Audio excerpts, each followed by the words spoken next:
Hello guys, this is Aditya Joshi. Welcome back to our channel. मेरे पास भी ज़्यादा टाइम नहीं है, मेरे प्रॉफ के एग्जाम चल रहे हैं और आपके पास भी ज़्यादा टाइम नहीं है क्योंकि आपको पढ़ना है अपने लिए, ठीक है। तो विदाउट टाइम वेस्ट किए मैं जल्दी से आपको बता देता हूँ कि आज की सुप्रीम कोर्ट की जो हियरिंग थी उसमें क्या हुआ था। 2 मेन पॉइंट याद रखना। रीनीट होने की क्या कंडीशंस उन्होंने बताई है। अगर ये 2 कंडीशन फुलफिल हो जाती है, कोई एक कंडीशन भी फुलफिल हो जाती है तो रीनीट हो जाएगा। क्या रीनीट होने के चांसेस हैं? यस। क्या रीनीट होने के चांसेस आज पता चले हमें? यस। क्या वो कंडीशन है मैं आपको बताता हूँ।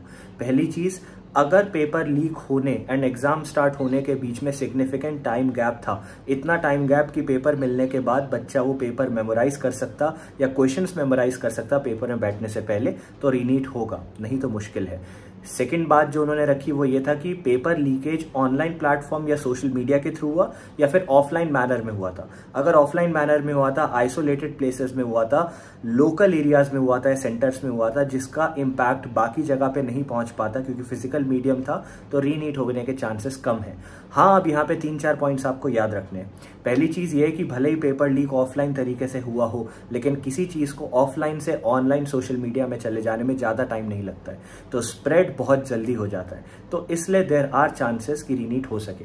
तो अभी सब कुछ चेक किया गया, पेपर कहाँ पे प्रिंट हुआ था, किसके थ्रू कहाँ पे गया था, किस रूट से गया था, किन सेंटर्स में लीकेज की बात हुई, बहुत सारी बातें आज डिस्कस हुई थी। सेकेंड चीज, इसके बाद फर्दर हियरिंग की जो उन्होंने डेट बताई है दैट इज 10-11 जुलाई के आसपास, ठीक है। तो आपको थोड़ा और वेट करना पड़ेगा विद कंफर्मेशन कि भाई रीनीट होगा कि नहीं होगा। As of now no one can say for sure कि रीनीट होगा कि नहीं होगा, but yes chances are there. And भाई वही बात है कि अगर पेपर लीक हुआ है तो रीनीट क्यों नहीं होना चाहिए, ठीक है। अच्छे खासे बच्चों के भविष्य का सवाल है, तो ये चीज़ आपको याद रखनी है। बाकी 1-2 और आपको पॉइंट्स मैं बता देता हूँ, अपडेट्स मैं दे देता हूँ। पहली चीज़, जो मेरे मेंटरशिप में पार्ट ले चुके हैं बच्चे, जो मेरे मेंटरशिप के पार्ट हैं, देखो अभी तक जो हमारे टारगेट्स चल रहे थे वो तो हैं ही। अगर जैसे ही हमें रीनीट की बात पता चलती है ना कि भाई रीनीट होने वाला है, तो will scrap all those targets and हम एक क्रैश कोर्स जैसा चालू कर देंगे रीनीट से पहले। अगर हमारे पास 1 महीना है तो 1 महीने में रीनीट के लिए हमें क्या करना है वो सब कुछ उसमें इनकॉर्पोरेट कर देंगे। हेल वीक जैसी चीज़ें, फास्ट फॉरवर्ड करने वाली चीज़ें, मोस्ट रिपीटेड टॉपिक्स ज़्यादा करना, हम उस तरीके से प्रिपेयर करेंगे जिस तरीके से हमें नीट में पढ़ना होगा लास्ट के 1-1.5 महीने में। तो हम उस तरीके की प्रिपरेशन स्टार्ट करा देंगे। ऑब्वियसली जो न्यू कमर्स होने वाले उनके लिए सेपरेट बैच बना दिया जाएगा इन दैट केस। तो मेंटरशिप वाले बच्चों को घबराना नहीं है, रीनीट होता है तो we are ready for it. हमारे पास most expected questions, series, mock test सब कुछ रेडी है। अगर ये आगे पुश फॉरवर्ड करते हैं तो हम आपको वो क्वेश्चंस देंगे जिनकी आने की प्रोबेबिलिटी सबसे ज़्यादा होने वाली है, ठीक है। हर चीज़ के लिए हम रेडी रहने वाले हैं। वो बच्चे जो मेंटरशिप लेना चाहते हैं, definitely you can take the mentorship program. अभी भी हमारी सीट्स ओपन है एंड आई वुड सजेस्ट कि अगर रीनीट हो या ना हो, 15 जुलाई से पहले लेने का आप लोग ट्राई करना। 15 जुलाई को हमारा फुल सिलेबस मॉक टेस्ट है, you have to attempt it, ठीक है। ये चीज़ आपको याद रखनी है। बाकी बच्चों का क्या होगा जो अफोर्ड नहीं कर सकते सारी चीज़ें, तो देखो फर्स्ट ऑफ ऑल हमने प्राइजेस बहुत मिनिमम रखने का ट्राई किया। नहीं कर सकते कोई बात नहीं यार, होता है। अगर तुम फाइनेंशियली उतने स्ट्रांग नहीं हो, केपेबल नहीं हो कि अफोर्ड कर सको, तो यूट्यूब में definitely I try to bring something कि रीनीट अगर होता है तो हर एक बच्चा उसके लिए प्रिपेयर कर सके, ठीक है। डेली टारगेट जैसा कुछ ना कुछ मैं लाने का ट्राई करूंगा, तो that will also go on. रीनीट अगर होता है तो will be very prepared for it और इस बार फोड़ के रख देंगे।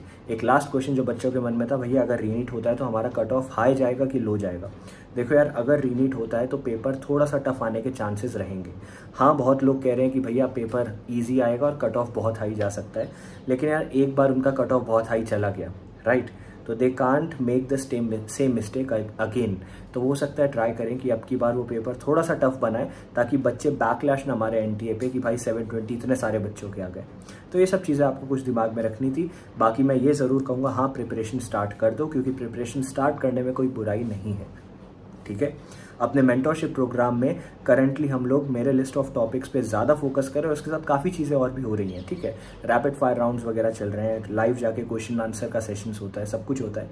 Most expected topics, questions discuss हो रहे हैं। लेकिन यार मैं ये ज़रूर कहूँगा कि मेरे लिस्ट ऑफ टॉपिक्स जो लोग प्रिपेयर करना चाह रहे होंगे एक बार ज़रूर करने का ट्राई करना। वो मोस्ट रिपीटेड टॉपिक्स थे लास्ट 10 to 15 ईयर्स के, टेलीग्राम में मिल जाएगा, वीडियोज़ में आपको मिल जाएगा, ठीक है। बाकी कुछ भी होता है, will be prepared, do not worry about it. All the best.